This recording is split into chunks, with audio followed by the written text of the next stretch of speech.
Kindoki, eza lokola malaria, eza na nzambe moko quelque part, asilisaka kindoki. Eza na nzambe moko quelque part, asilisaka puissance ya sorcellerie. Eza na nzambe moko quelque part, asilisaka puissance ya kindoki. So il est que ndeko wana azala kindoki. Ye lingai. Branham me dit, qu'est-ce qu'il dit? Branham me dit ceci. L'arme qui est très efficace dans le monde spirituel, c'est l'amour. Temps de la parole. Bien-aimé dans le Seigneur, que Dieu vous bénisse. Zambé apambola bino et ce bon matin que Zambé apesi biso pema ya ofele a saleli biso bolambo ebele na ntongo ya lelo. Yango naye ko participer na bino et cette mission et dans d'autres termes cette prédication c'est très important que naina bino to participer yango na ntongo ya lelo. Que Dieu vous bénisse.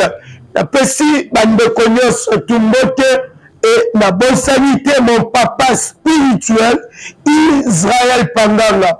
Là où se trouve mon papa, que Dieu vous bénisse. Là où se trouve aussi mon père qui s'appelle aussi Joseph Osango, que Dieu vous bénisse. Zambe alola apambola bino. La tomba lelo avant que na banda prière na limini bosona natanga Bible na pesa leçon na bato bakolandanga na moto nyonso azolandanga de part et d'autre. Que Dieu vous bénisse. Sans plus tarder, et si kozali simba na Bible ensemble na limini natanga Bible le mona yo et que je suis dans le livre de 1 Corinthiens chapitre 13 verset 1. Écoutez ce que la Bible dit. Que Dieu vous bénisse. Seigneur Jésus, je sais que là où cette prédication va se passer, parmi nous, Seigneur, je sais que parmi eux, il y a les enfants qui vont t'écouter. Seigneur, ta parole dit, là où sera le corps, là où s'assembleront les aigles. Nous te disons merci pour cette bonne parole que tu voulais nous parler, Seigneur Dieu béni. Circoncile ma bouche et circoncile l'oreille de quelqu'un qui va m'écouter, Seigneur Dieu béni. Pourquoi pas ta main puissante et l'oracle de l'Éternel soit partage à tout le monde au nom tout puissant de Jésus. Je déclare la prospérité et la guérison à toutes personnes. La parole dit, Seigneur, tu as envoyé la parole et la parole les a guéris. Au nom de Jésus, amen. Que Dieu vous bénisse. La tombe lelo, la ligne à partager la bino. Et cette que je n'ai jamais prêché. Et le et le la katsa bote mananga, la tombe lelo. La ligne à partager la bino. La salle prière na tombe lelo. Oh Seigneur, surmonte-nous. Kolo sandi sabiso. Oh Seigneur, surmonte-nous. Kolo sandi sabiso. Et quelque chose qui est surmonté, et veut dire que nous sommes unis, nous sommes condensés, nous sommes maintenant dans la joie et dans d'autres termes, la communion. Et nous sommes dans la communion. Oh Seigneur, si monte-nous, et la Bible dit, si quelqu'un peut avec la foi, il peut avoir la foi, mais si en elle, il n'y a pas l'amour, il est comme un sémal qui retentit. Il est comme quelque chose qui fait le bruit. Quel que soit aux hommes de Dieu, quel que soit aux pasteurs, quel que soit aux évêques, quel que soit aux bishops, quel que soit aux ânes, si je n'ai pas la charité, c'est quelque chose qui est inutile. quel que soit, vous avez le Saint-Esprit, et si tu n'as pas le Saint-Esprit, si tu n'as pas l'amour, tu es comme un cymbale qui retentit. L'amour ne s'enflamme pas d'orgueil. Molimo etondakate na lolendo, molimo einakate, molimo ekosakate, molimo elobakamabe abatote. Dieu vous bénisse. Bolingo. L'amour. L'amour. L'amour est tellement calme. L'amour est à la canalolendote. Nous nous sommes séparés à cause de l'église de l'Abisso. On a les chrétiens et l'église, ils sont le pakala. Et ce qui compte, c'est l'amour. Et ce n'est pas les églises. Ce qui compte, c'est l'amour. Frères et sœurs, les pasteurs, homme de Dieu, homme de valeur, on va soutenir. Entre nous, il y a des séparations. Oyo alinaka ote, oyo ayokaka ote. Bible rabi, Bible bolinga na bino na bino, po bayeba ke bozali basala nzambe. Bible bolinga na bino, po bayeba ke bozali ba Kristo. Eloko na moni na kati ya ba chrétiens, même pas na ba musulmans zate, mais entre nous les chrétiens, il y a toujours la séparation, la division. Et l'amour est très important. L'amour dans l'église, deuxième point, l'amour dans l'église, c'est très important.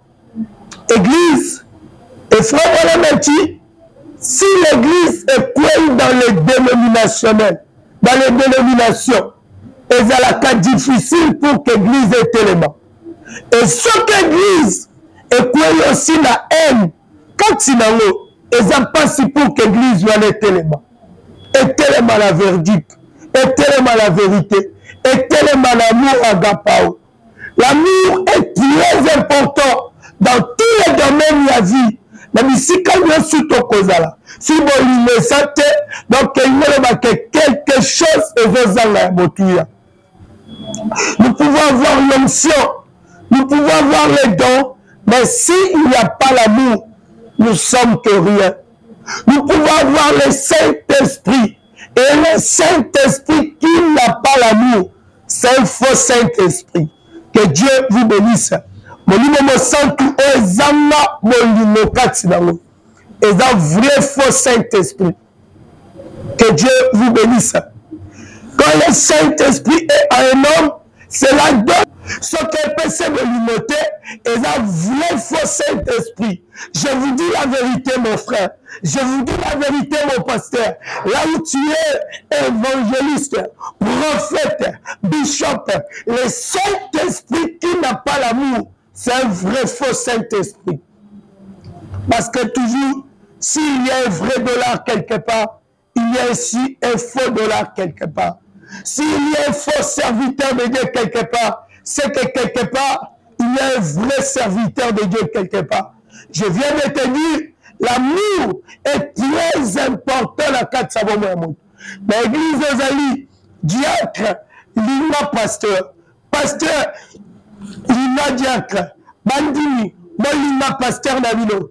Parce que Branham dit, le pasteur, il est appelé le Saint-Esprit dans l'église, c'est le pasteur de l'église. Et tous les bandini, Batala pasteur, Balina pasteur Nabango, aimez votre pasteur, priez pour votre pasteur. C'est très important, l'amour. Que Dieu vous bénisse. Troisième point, Bolimo esu kakaka na église ité. Bolimo ezala ba église ebele. Quand on dit qu'il y a un faux dollar, il y a aussi un vrai dollar. Le faux dollar ne peut pas exister sans que le vrai dollar est là. Que Dieu vous bénisse. Branham a dit, le diable est imitateur. Diable a imitateur quand on est nzamba sali. Mais on peut battre ma sala ma faux dollar. Bah, imitateur, le faux billet imite toujours le vrai billet. n'a jamais infamé et nous dans le néant. Nous aussi entre nous, les hommes de Dieu. Et alors, les hommes de Dieu, l'église de Dieu, trompé dans Nzambe. Na koyebi sabango ko sima libota na ote po libota na ezala kindoki. Na lobi na mama na pesi yo mitindo ke meko sima libota na o. Po libota na yo bango baza souci ya origine na o. Bimelobi et l'amour est supportaka nyonso. L'amour couvraka multitude ya ma péché.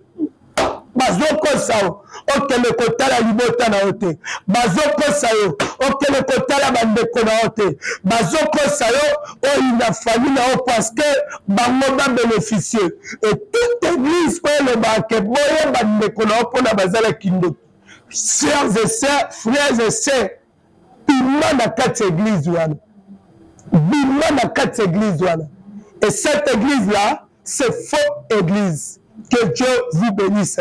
Oboya mwana na o parce qu'azala kindoki. Kindoki eza lokola malaria. Eza na nzambe moko quelque part asilisaka kindoki. Eza na nzambe moko quelque part asilisaka puissance ya sorcellerie. Eza na nzambe moko quelque part asilisaka puissance ya kindoki. So ebiye kendeko wana azala kindoki. Ye lingai. Branham dit, qu'est-ce qu'il dit? Vraiment, me dit ceci, l'arme qui est très efficace dans le monde spirituel, c'est l'amour. Frère Branham me dit, l'arme qui est très efficace de tous les armes, c'est l'amour. Parce que dans le monde des ténèbres, il y a la puissance de tout, mais sauf que puissance moko exaltée, c'est la puissance de l'amour. Des athées dans le monde des ténèbres. Et nous les chrétiens, nous sommes censés d'avoir l'amour. Kati na biso. Nous sommes censés ya kozala bolimo. Na kati ya mitema na biso. Na manako na biso. Na mamota na biso. Quatrième point, l'amour est très important. Quatrième point, il y a deux sortes de l'amour. Il y a l'amour philéo et l'amour agapao dans le monde. Et l'amour philéo est amoureux ezalaka ya mwasi na mobali. Bosala love na bino, I need you, I love you. Bosali love na bino, et c'était bien. Mais deuxième point, c'est l'amour agapao. Et là le bana mutu, avant olinga mutu na amour philéo, oh I love you. Il faut d'abord l'amour agapao, veut dire l'amour de l'éternel. Ce que l'imoto na bolinga nzambe de ezabotu ya makasi. Ezabotu ya makasi. Ce l'imoto na bolinga nzambe ezabotu ya makasi. Et le kinyo surtout na kati ya mokili. Avant que linga mwasi wana na bolinga ya mwasi na mobali parce que l'amour de Dieu supporte tout. L'amour de Dieu couvre les multitudes de péchés. L'amour de Dieu couvre même les erreurs. L'amour de Dieu couvre même les iniquités. Que Dieu vous bénisse. Quand j'aurai la science de tous les dons et le ministère de toute œuvre de Dieu. Et si je n'ai pas l'amour, je suis comme un cymbale qui retentit. Oh Seigneur, cimente-nous. Oh Seigneur, cimente-nous. Zamba cimente na libota na yo. Zamba cimente na église na yo. Zamba cimente na bato nyonso tu bozala na bango bien. Et quand il a dit non, si Dieu peut vous cimenter, comme Branham dit, les pyramides est tellement cimentée jusqu'à ce que Gillette et Kokankota attendent la katikazité. Vous voyez ma pyramide est à la Kamabanga. Mabanga est bien taillé.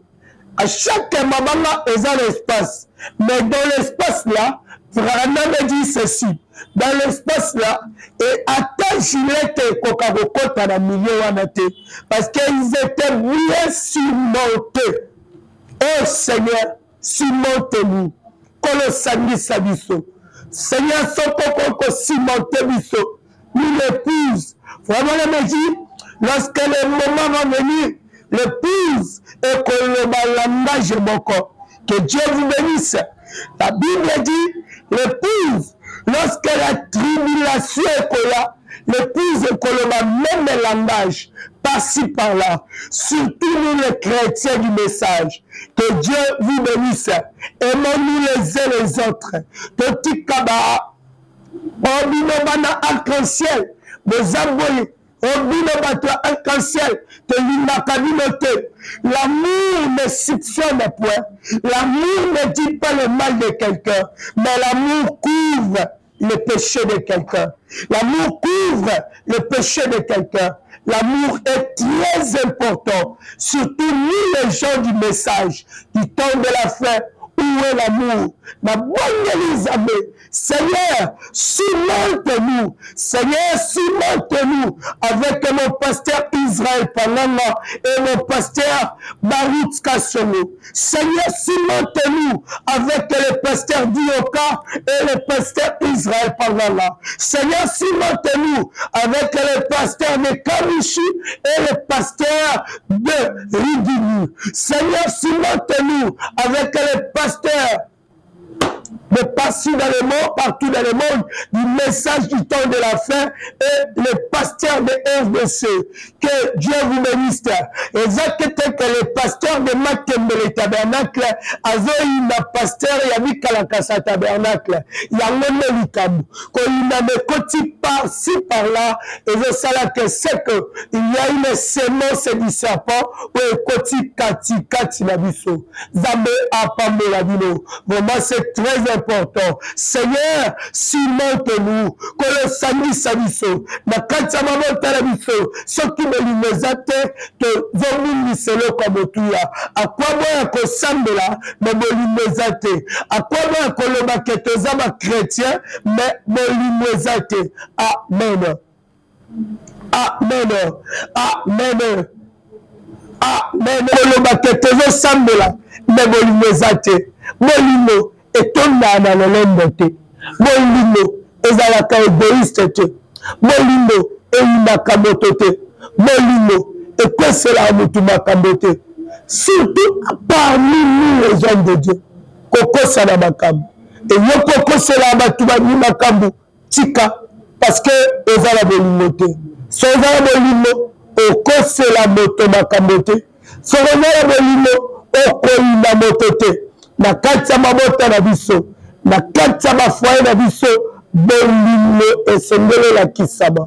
Zambe apambola bino. Zambalola apambola bino, c'est très important. Que Dieu vous bénisse. Na kati ya mabota na bino, bozala na bolingo. Bolingo le kinyo sotu. Exactement que yo papa, au commissaire bana lokola, na évité ceux qui m'a travaillé. Bolingo. Ezala na joie, kimia, tempérance, nyon surtout na kati ya batu. Zambe apambola bino et que bisika nyon subozali, zamba apambola bino. Na pesi au conseil, zongana na mwasi nao. Koboya mwasi nao te. La divorce n'est pas bien. La polygamie aussi n'est pas bien. La polygamie n'est pas bon. La divorce aussi n'est pas bon. Kokabana la mwasi wana te. Pour la erreur, l'Ilaïe d'abord, na bolimo oya solo. Donc, le balamo la mobile moko, ko kabwana na mwasi wana te, pour la erreur na e. Na yipela le balamo la mwasi moko, ko boya mobile wana te. Zamba zele balanga déjà, oze limobo ya mobile wana. Ko meka ko boya ete. Parce que tant le boya e, zamba pa molie yo komole la lela. Que Dieu vous bénisse. Zambe apambola bino na pesi ba santu na mokili mote na pesi mon papa spirituel Israël Palala mote ebele mon papa P.O. que Dieu vous bénisse. Na pesi encore papa Baruch mote ebele na pesi encore le révérend Dioka Mote Ebele, n'a passé encore tous les révérends de RDC, Congo, partout dans le monde entier. Que Dieu vous bénisse. Et pourquoi pas tous les chrétiens. Pour la bateau, je réponds au nom de pasteur Ange Michael. Je suis le pasteur de l'Arc-en-Ciel et Tabernacle. Que Dieu vous bénisse. Zambé Apamola Bino, to mon ami. Merci beaucoup. Prions le Seigneur. Prions le Seigneur. Créateur, je prie pour tout le monde. Motonye Sakoyo Kangala Tonga Lelo, Tikete Lobo Kona Anguya, et Pessa. Seigneur Dieu béni, la mondeli, oh Seigneur, cimente-nous, que le salut sabiso, que le paix sabiso bolino, entre nous les chrétiens, que le paix sabiso bolino, que les zones à Kababé pour la bagnate, que le paix sabiso bolino, que inabatute, que le paix sabiso bolino, que Zaralango la vité malabiso, au nom de Jésus-Christ. Amen. Temps de la parole.